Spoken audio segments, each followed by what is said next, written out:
और अब बात लकी लॉकडाउन की।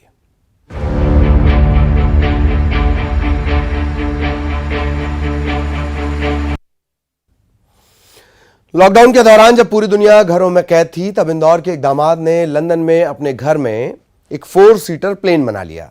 18 महीने की कड़ी मेहनत और 1 करोड़ 80 लाख की लागत से उन्होंने अपने परिवार के साथ पूरे यूरोप की यात्रा करवा दी।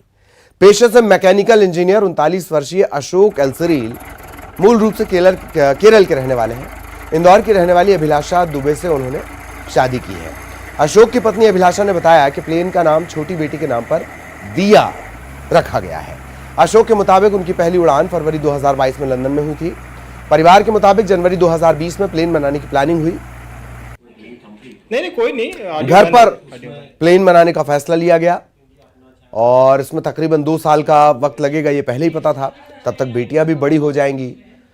वर्क फ्रॉम होम चल रहा था, लिहाजा समय दे पाए ये सभी। प्लेन का निर्माण हुआ और 2 साल की पूरी सैलरी इस विमान को बनाने में लग गई। लेकिन इसके बनने के बाद लोग बहुत एक्साइटेड थे, पूरा परिवार। इस विमान का नाम बेटी के नाम पर रखा गया और अपनी दोनों बेटियों के साथ ऑस्ट्रिया, जर्मनी से ये घूम चुके हैं। 1 घंटे में 25 लीटर सादा पेट्रोल जो आप अपनी गाड़ियों में इस्तेमाल करते हैं, दरअसल विमान का पेट्रोल अलग आता है, तो वही सादा पेट्रोल 250 किलोमीटर की उड़ान इससे भरी जा सकती है। तो जनवरी 2020 में हमने सोचा कि ठीक है प्लेन बिल्ड करते हैं, तो 2-3 साल में जब तक पूरा होगा तब तक हमारी डॉटर्स भी बड़ी हो जाएंगी, तो हम लोग जा पाएंगे ट्रिप्स पे। तब ऐसा कुछ पता नहीं था कि कोरोना वायरस विल हिट या कुछ लॉकडाउन में जाएगा पूरा यूके। बट फिर अशोक साउथ अफ्रीका गए, वहां पे उन्होंने टेस्ट फ्लाइट की ये स्लिंग एयरक्राफ्ट की, जो हमें किट बिल्ड बनाना था। तो हम लोग आइल ऑफ वाइट, एक साउथ ऑफ द यूके एक आइलैंड है, वहां पे जाके आए हैं। वहां पे नॉर्मली पहुंचने में 5 घंटे लगते हैं कार से, और सिर्फ रूट फेरी से ही जा सकते हो आप। तो फेरी बुक करके वहां पे जाना होता है। तो हमारी फ्लाइट 40 मिनट में हो गई थी। तो ये किट बनती है साउथ अफ्रीका में, जोहान्सबर्ग में एक कंपनी है स्लिंग एयरक्राफ्ट। वो लोग ज़्यादा पुरानी नहीं है, वो मेरे ख्याल से 2010 में शुरू हुई है। अभी से 10-15 साल हो गए।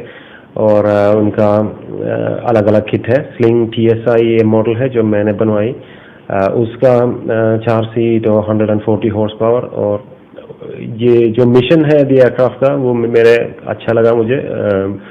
8 घंटे चल सकता है, फुल टैंक फ्यूल पे, वो सब तो प्रॉपर यूज़ कर सकता है। फुल ऑटो पायलट वगैरह है, तो एक पायलट को चलाने में कोई दिक्कत नहीं होगी। तो वही एक खासियत मेरे ख्याल से। और अब बात बारिश के लिए टोटके की।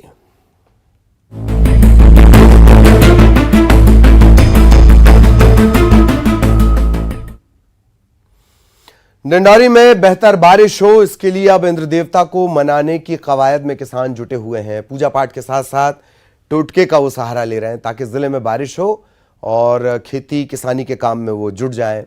तस्वीरें डिंडौरी जिला मुख्यालय के चांदरानी गांव की हैं। ग्रामीणों ने पहले तो मूसल में मेंढक को बांधकर उस पर जल चढ़ाया, फिर गांव के बच्चों को घुमाया जाता है, बिना कपड़ों के घुमाया जाता है। गांव वालों के मुताबिक मेंढक की पूजा और गांव में बच्चों को बिना कपड़ों के घुमाने से बेहतर बारिश होती है।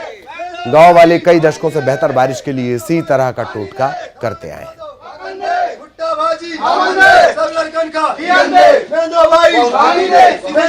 पानी के लिए इंद्र देवता से पुकार की आपने, क्यों ऐसी आवश्यकता पड़ी है और क्या है ये नियम और क्यों ऐसा टोटका करते हैं? सर ये क्या है कि हम इंद्र प्रसन्न हो जाता है, फिर ऑटोमेटिक पानी ईश्वर देता है। तो क्या अभी हमारे यहाँ पानी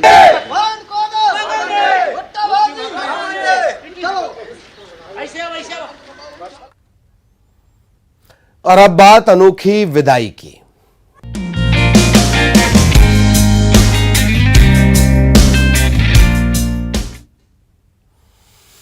तो अक्सर आपने शादी विवाह में जश्न का माहौल, ढोल धमाके, इनकी रौनक देखी होगी, लेकिन रिटायर्ड होने पर ऐसा शानदार नजारा आपने कभी नहीं देखा होगा। तस्वीरें देवास के एसपी कार्यालय की हैं। घोड़े पर जो शख्स बैठा हुआ है वो रिटायर्ड नंदकिशोर वैष्णव हैं।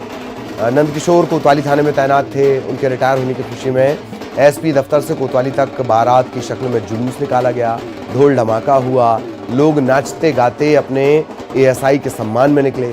जुलूस में रिटायर्ड एएसआई को सिर्फ घोड़े पर बिठाकर सम्मानित नहीं किया गया, बल्कि जो उनके रिश्तेदार थे उनका भी सम्मान पुलिस के जवानों ने किया। अपनी शानदार विदाई से अभिभूत हुए नंदकिशोर का कहना है कि वो 40 सालों तक वर्दी की सेवा करते रहे, फिटनेस मेंटेन करने के लिए साइकिल से थाने आते जाते रहे।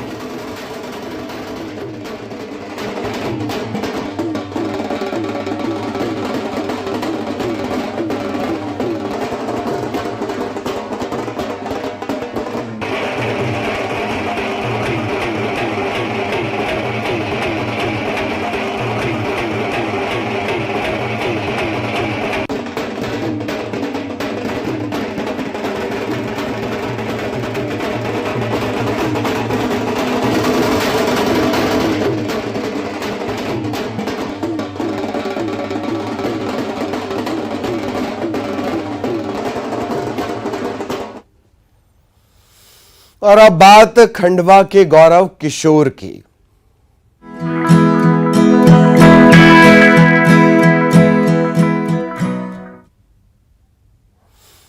खंडवा जिला प्रशासन किशोर कुमार की जयंती के मौके पर गौरव दिवस मनाने जा रहा है। जिला प्रशासन ने गौरव दिवस को लेकर सारी तैयारियां कर ली हैं। गौरव दिवस को यादगार बनाने के लिए खंडवा में किशोर कुमार के घर से लेकर उनके समाधि स्थल तक का जो रास्ता है वो रंग बिरंगे बिजली के बल्ब से सजाया गया है। इस मौके पर कई सांस्कृतिक कार्यक्रम आयोजित किए गए हैं। जिले और बाहर से आए संगीत प्रेमी इसमें शामिल हुए। उनका कहना है कि किशोर कुमार की जयंती पर होने वाले गौरव दिवस को यादगार बनाने के लिए कोई कोर कसर नहीं छोड़ी जाएगी।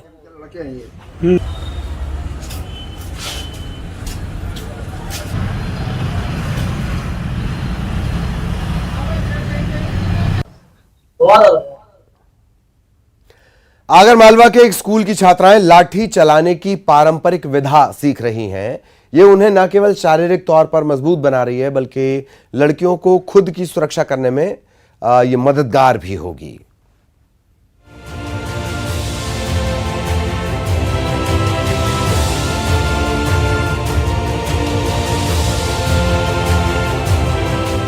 लाठी भांजती ये लड़कियां तैयारी कर रही हैं सेल्फ डिफेंस की।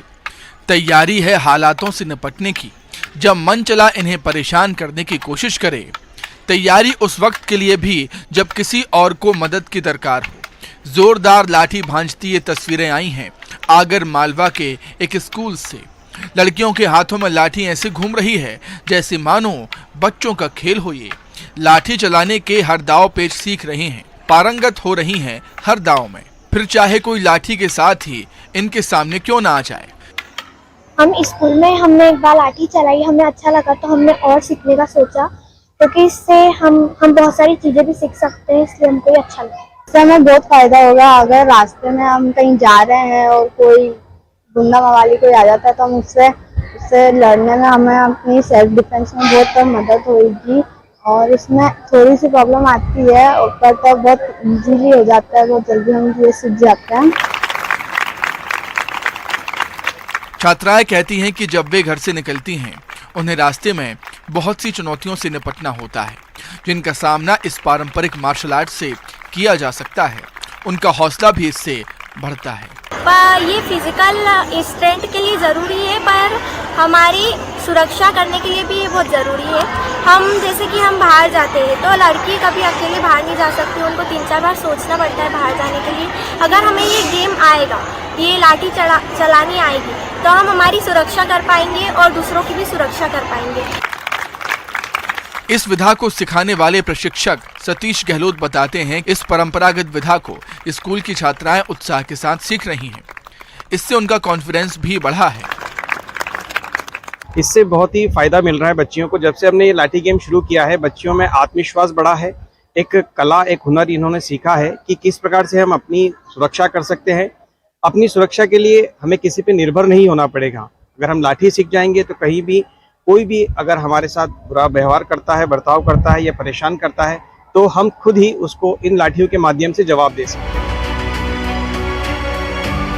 लाठी चलाना आ जाए तो एक व्यक्ति भी दर्जनों पर भारी पड़ सकता है और अगर ये छात्राएं इस विधा में पारंगत हो रही हैं तो समझिए कि ये केवल खुद की रक्षा ही नहीं करेंगी बल्कि औरों की हिफाजत में भी पीछे नहीं रहेंगी, फिर भले ही उन्हें सड़क पर पड़ी किसी लकड़ी का ही इस्तेमाल क्यों ना करना पड़े। आगरमालवा से रजनीश सेठी के साथ bureau report, news 18 Madhya Pradesh Chhattisgarh.